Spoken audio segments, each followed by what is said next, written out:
ಬಳ್ಳಾರಿಯಲ್ಲಾದಂತಹ ಗಲಾಟೆ ಕುರಿತಂತೆ ಶಾಸಕ ಜನಾರ್ದನ ರೆಡ್ಡಿ ಮಾತನಾಡಿದ್ದಾರೆ. ನನ್ನನ್ನು ಹತ್ಯೆ ಮಾಡಬೇಕು ಅಂತಲೇ ಫೈರಿಂಗ್ ಆಗಿದೆ ಅಂತ ಬಾಂಬ್ ಸಿಡಿಸಿದ್ದಾರೆ.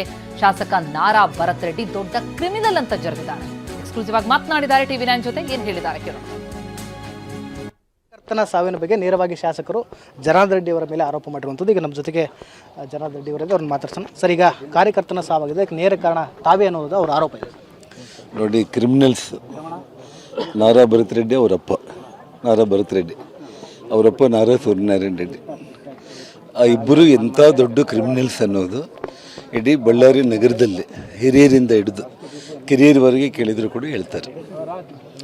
ಅವ್ರಿಗೇನಾಗಿದೆ, ಜನಪ್ರೀತಿ ಕಡಿಮೆ ಆಗಿದೆ, ಅಭಿವೃದ್ಧಿ ಕೆಲಸಗಳು ಆಗ್ತಾಯಿಲ್ಲ. ನಾಳೆ ಸೋಲ್ತೀವಿ ಅನ್ನೋದು ಈಗಾಗಲೇ ಈ 2.5-3 ವರ್ಷಕ್ಕೆ ಅವರಿಗೆ ಮನವರಿಕೆ ಆಗಿದೆ.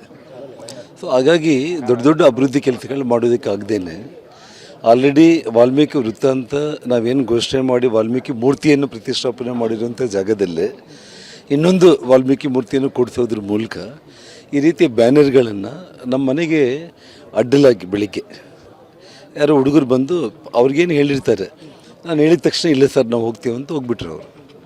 ಮತ್ತು ನಾನು ಗಂಗಾವತಿಗೆ ಹೋದೆ ಇವತ್ತು. ಅಲ್ಲಿ ರೈತರ ಒಂದು ಸರ್ಕಾರಿ ಪಂಪ್ ಸೆಟ್ಗಳು ಕಾರ್ಯಕ್ರಮ ಮತ್ತು ಚನ್ನಬಸವ ತಾತ ಜಾತ್ರೆ ನಾನು ಮುಗಿಸ್ಕೊಂಡ್ಬಿಟ್ಟು ಆರಾಮಾಗಿ ನಾವು ಗಂಗಾವತಿಯಲ್ಲಿ ಇದ್ದೀನಿ. ನನಗೆ ಫೋನ್ ಬಂತು, ಇಲ್ಲಿ ಗನ್ಮ್ಯಾನ್ಗಳಿಂದ ಫೋನ್ ಬಂದುಬಿಟ್ಟು ಒಂದು 30-40 ಮಂದಿ ಬಂದಿದ್ದಾರೆ. ಬಂದು ಗನ್ಗಳೆಲ್ಲ ಒಂದು 8-10 ಗನ್ಗಳು ತಗೊಂಡು ದೊಡ್ಡ ದೊಡ್ಡ ಗನ್ಗಳು ತೊಗೊಂಡು ಬಂದು ಇಲ್ಲೇ ಮನೆ ಮುಂದೆನೇ ಚೇರ್ ಹಾಕ್ಕೊಂಡು ಕುಂತಿದ್ದಾರೆ, ಇಲ್ಲಿ ಬ್ಯಾನರ್ಸ್ ಕಟ್ತಾ ಇದ್ದಾರೆ ಅಂತ ಹೇಳಿದರು. ನಾನು ತಕ್ಷಣ ಶ್ರೀರಾಮುಲುಗೆ ಫೋನ್ ಮಾಡಿದೆ. ನಾನು ಶ್ರೀರಾಮುಲು ಎಲ್ಲಿದೆ ಅಂದರೆ ನಾನು ಮನೆಯಲ್ಲಿ ಇರ್ತೀನಿ ಅಂದರೆ ಮನೆ ಮುಂದೆ ಹಿಂಗೆ ಮಾಡ್ತಾ ಇದ್ದಾರೆ ಅಂತೇಳಿ, ನೀನು ಹೋಗ್ಬೇಡ ನಾನು ಬರ್ತಾ ಇದ್ದೀನಿ ಅಂತ ಹೇಳಿದೆ ನಾನು. ಸೊ ನಾವು ಬಂದ ತಕ್ಷಣ ನಾವು ಇನ್ನು ಅವನು ಶ್ರೀರಾಮುಲವ್ರು ಹೇಳಿದಾಗೆ ನಾನು ಇನ್ನೂ ಕಾರು ಹಿಡಿದಿಲ್ಲ. ಅಲ್ಲಿ ಇದ್ದಕ್ಕಿದ್ದಂಗೆ ನಮ್ಮ ಕಾರ್ಯಕರ್ತರು ಜನಾರ್ದನ ರೆಡ್ಡಿ ಅವರು ಬಂದರು ಅಂತ ಹೇಳ್ತಾ ಇದ್ದಾರೆ. ಇನ್ನೊಂದು ಕಡೆ ಶ್ರೀರಾಮುಲವ್ರು ಅಲ್ಲಿಗೆ ಹೋಗಿದ್ದಾರೆ. ಹೋಗ್ಬಿಟ್ಟು ಈ ರೀತಿ ಕುಡಿದು ಬಂದು ಮನೆಗಳ ಹತ್ರ ಜಗಳ ಮಾಡೋದು ಸಭ್ಯತೆ ಆಗಲ್ಲ. ಇದು ಊರು ತುಂಬ ನೀವು ಬ್ಯಾನರ್ಸ್ ಕಟ್ಕೊಂಡಿದ್ದೀರಿ, ಸುಮ್ಮನೆ ಇದೆಲ್ಲ ಯಾಕೆ ಇದೆಲ್ಲ ರದ್ದಂತ ಮಾಡ್ತಾ ಇದ್ದೀರಿ ಅಂತಂದರೂ ಕೂಡ ಅವನು ಕೇಳಲಿಕ್ಕೆ ರೆಡಿ ಇದ್ದಿಲ್ಲ. ಅಷ್ಟೊತ್ತಿಗೆ ಪೊಲೀಸರು ಬಂದರು, ಪೊಲೀಸರೇ ಸಾಕ್ಷಿ. ಶ್ರೀರಾಮುಲು ಅವನಿಗೆ ಬುದ್ಧಿವಾದ ಹೇಳ್ತಾ ಇದ್ದಾನೆ. ನಾನು ಕಾರು ಬಂದು ಇಳಿತೋ ಇಲ್ಲೋ, ಜನಾರ್ದನ ರೆಡ್ಡಿ ಬಂದರು ಅಂದ ತಕ್ಷಣ ನಾನು ನಮ್ಮ ಕಾರ್ಯಕರ್ತರಿ ಅಂತ ನಾನು ಅಂದ್ಕೊಂಡೆ. ಆದರೆ ಅವರು ವೇಟ್ ಮಾಡ್ತಾ ಇದ್ದಾರೆ. ಸೊ ಇದ್ದಕ್ಕಿದ್ದಂಗೆ ಕಲ್ಲು ತೂರಾಟ ಮತ್ತು ಫೈರ್. ಆದರೆ ಕೈ ಕಾರ್ಯಕರ್ತನ ಹತ್ಯೆಗೆ ಜನಾರ್ದನ ರೆಡ್ಡಿ ಕಾರಣ ಅಂತ ಜನಾರ್ದನ ರೆಡ್ಡಿ ವಿರುದ್ಧವೇ ಗುಡುಗಿದ್ದಾರೆ ಶಾಸಕ ಭರತ್ ರೆಡ್ಡಿ. ಜನಾರ್ದನ ರೆಡ್ಡಿ ಸೋಮಶೇಖರ್ ರೆಡ್ಡಿಯ ಮತ್ತೆ ಆಗಿರುವಂತಹ ಕೊಲೆ ಇದು. ವಾಲ್ಮೀಕಿ ಬ್ಯಾನರ್ ಹಾಕದಂತೆ ಹುನ್ನಾರ ಮಾಡಿದ್ದಾರೆ. ಇವರಷ್ಟು ನೀಚ ಯಾರು ಕೂಡ ಇರೋದಿಲ್ಲ ಅಂತ ಏಕವಚನದಲ್ಲೇ ಮಾತನಾಡಿದ್ದಾರೆ. 3ನೇ ತಾರೀಕು ವಾಲ್ಮೀಕಿ ಸರ್ಕಲ್ನಲ್ಲಿ ವಾಲ್ಮೀಕಿ ಮಹಾಶಯರವರ ಪುತ್ಥಳಿನ ಅನಾವರಣ ಆಗ್ತಾ ಇತ್ತು. ಹೀಗಾಗಿ ನಗರದಾದ್ಯಂತ ಕೂಡ ಸಾಕಷ್ಟು ಅದ್ದೂರಿಯಾಗಿ ಬ್ಯಾನರ್ಗಳನ್ನು ಅಳವಡಿಕೆ ಮಾಡ್ತಾ ಇದ್ರು. ಜನಾರ್ದನ ರೆಡ್ಡಿ ಅವರ ಮನೆ ಮುಂದುಗಡೆ ಅದೇ ರೀತಿಯಾಗಿರ್ತಕ್ಕಂಥ ಬ್ಯಾನರ್ನ ಅಳವಡಿಕೆ ಮಾಡ್ತಾ ಇದ್ರು. ಆ ಸಂದರ್ಭದಲ್ಲಿ ಗಲಾಟೆ ಆಗಿರುವಂಥದ್ದು, ಕಲ್ಲು ತೂರಾಟ ಆಗಿದೆ, ಫೈರ್ ಆಗಿದೆ. ಈಗ ಕಾಂಗ್ರೆಸ್ ಕಾರ್ಯಕರ್ತರು ಒಬ್ಬರು ಮರಣ ಹೊಂದಿದ ಮಾಹಿತಿಯನ್ನು ಈಗ ಶಾಸಕರು ಕೊಡ್ತಾ ಇದ್ದಾರೆ. ನಾವೀಗ ಶಾಸಕರನ್ನು ಕೂಡ ಮಾತಾಡ್ಸೋಣ. ಸರ್, ಈಗ ಅದ್ದೂರಿಯಾಗಿ ಕಾರ್ಯಕ್ರಮ ನಡೀತಾ ಇತ್ತು ಇದೇ 3ನೇ ತಾರೀಕು. ರೋಡ್ ಅಂದ ಮೇಲೆ ಸಾವಿರಾರು ಜನ ಹಾಕೊಂಡು ಹೋಗ್ತಾರೆ. ಬಳ್ಳಾರಿ ತುಂಬ ಹಾಕಿದ್ದಾರೆ. ಹಂಗೆ ವಾಲ್ಮೀಕಿ ಅಜ್ಜಿಯವರ ಅಭಿಮಾನಿಗಳು ಯಾರನ್ನ ಹಾಕ್ಕೊಂಡಿರ್ಬೋದು. ಅವನ್ನೆಲ್ಲ ನಾವು ತಡೆಯೋಕ್ಕಾಗಲ್ಲ, ನೀವು ತಡೆಯೋಕ್ಕಾಗಲ್ಲ. ಪಕ್ಷಾತೀತವಾಗಿ ಎಲ್ಲ ಪಕ್ಷದವ್ರು ಕಲ್ತು ಮಾಡ್ಕೊಳ್ಳಿ ಅಂತೇಳಿ ನಾವು ಕಾರ್ಯಕ್ರಮವನ್ನು ಎಲ್ಲರನ್ನ ಕರೆದಿದ್ದೀವಿ. ಆದರೆ ಇವ್ರ ದುರುದ್ದೇಶದಿಂದ ಯಾವುದೋ ಒಂದು ಬೇಕು. ಇವತ್ತು ಪೀಸ್ಫುಲ್ ಆಗಿ ಇರಬಾರ್ದು ಬಳ್ಳಾರಿ.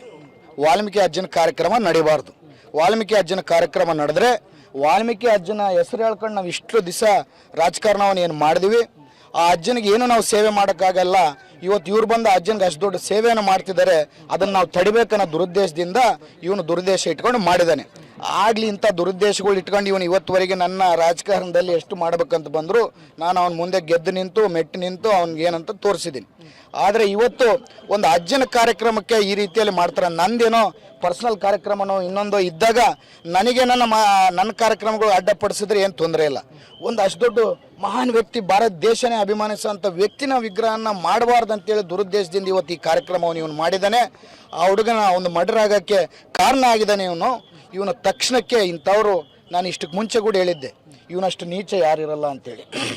ನಮ್ಮ ಗಡಿಭಾಗವನ್ನು ನಾಶ ಮಾಡಿ ಇನ್ನು ಏನು ನಾಚಿಕೆ ಇಲ್ದಂಗೆ ಇವತ್ತು ಈ ಬಳ್ಳಾರಿಯಲ್ಲಿ ಇದಾರೋ ಏನೋ ಗೊತ್ತಿಲ್ಲ. ನಾನು ಯಾಕಂದರೆ ಅವ್ರ ವಯಸ್ಸಲ್ಲಿ ದೊಡ್ಡವ್ರು, ಅವ್ರನ್ನ ಕೂಡ ಮಾತಾಡೋಕ್ಕೆ ಕೂಡ ನನಗೆ ಇಂಟ್ರೆಸ್ಟ್ ಇಲ್ಲ. ಅವಾಗ ಯಾವಾಗ ಒಂದು ಸರ್ ಮಾತಾಡಿದ್ದೆ. ಆಮೇಲೆ ಇವನು ಮಾಡ್ತಿರೋಂಥ ಕಾರ್ಯಕ್ರಮಗಳು ನೋಡಿ ಆಕ್ರೋಶದಿಂದ ಮಾತಾಡಲೇಬೇಕಾಗುತ್ತೆ. ಅದಕ್ಕೋಸ್ಕರನೇ ಮಾತಾಡ್ತಿದ್ದೆ. ಸರ್, ಈಗ ಗಲಾಟೆ ಕಾರ್ಯಕರ್ತರ ನಡುವೆ ಬೆಂಬಲಿಗರ ನಡುವೆ ಆಗಿತ್ತು. ಈ ಮಧ್ಯೆ ಜನಾರ್ದನ್ ರೆಡ್ಡಿ ಅವರು ರಾಮುಲು ಅವರು ಯಾಕೆ ಎಂಟ್ರಿ ಅದು ಅಂತ ನೋಡ್ರಿ, ಹುಡುಗರೇನೋ ಮಾತಾಡ್ಕೊಂಡ್ರೆ ಹುಡುಗರು ಮಾತಾಡ್ಕೋಬೇಕು, ಹೋಗ್ಬೇಕು. ಮಧ್ಯದಾಗ ಇವ್ರದ್ದೇನು ಕೆಲಸ ಇತ್ತು? ಖುದ್ದಾಗ ಅವ್ರು ಯಾಕೆ ಬರಬೇಕು?